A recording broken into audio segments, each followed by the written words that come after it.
Beberapa hari terakhir cuaca buruk melanda wilayah Kabupaten Aceh Jaya. Akibatnya harga ikan di daerah tersebut mulai terjadi kenaikan yang signifikan. Kenaikan harga ikan diperkirakan akan terus terjadi mengingat angin kencang dan gelombang tinggi masih terjadi di perairan Laut Calang dan sekitarnya.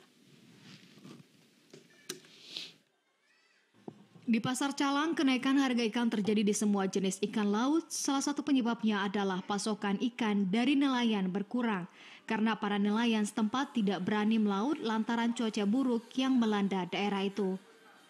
Kenaikan harga ikan ini juga berpengaruh terhadap keuntungan para pedagang karena kurangnya pembeli. Seperti amatan TVRI di Pasar Calang, sejumlah pedagang di pasar itu hanya menjual beberapa ikan saja karena dalam beberapa hari ini pasokan ikan dari nelayan berkurang.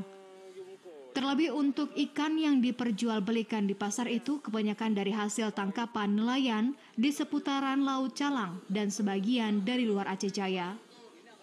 Namun dalam 2 hari ini pasokan ikan berkurang sehingga harga ikan mulai naik dari yang biasanya. Salah seorang pedagang ikan, Yusli Jamil, mengungkapkan kenaikan harga ikan yang mereka jual bervariasi tergantung dari pasokan ikan. Untuk ikan tongkol 30.000 per kilogram, ikan dencis 30.000 per kilogram, ikan besar mata 35.000 dan bonbon 40.000 per kilogram. Kan sekarang ini agak kurang kan, nggak ada ikan, keadaan cuaca kita di sini kurang bagus.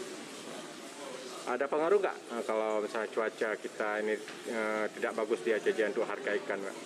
Harga ikan tergantung naik ya, karena kurang bagus cuaca, di ikan kurang kan. Nah, jadi harga ikan naik, meningkat sedikit. Kalau harga ikan biasa aja, jadi harga kami beli agak naik. Kalau harga jual sama aja. Harga jual sama, berarti harga kami ngambil yang di TPI-nya.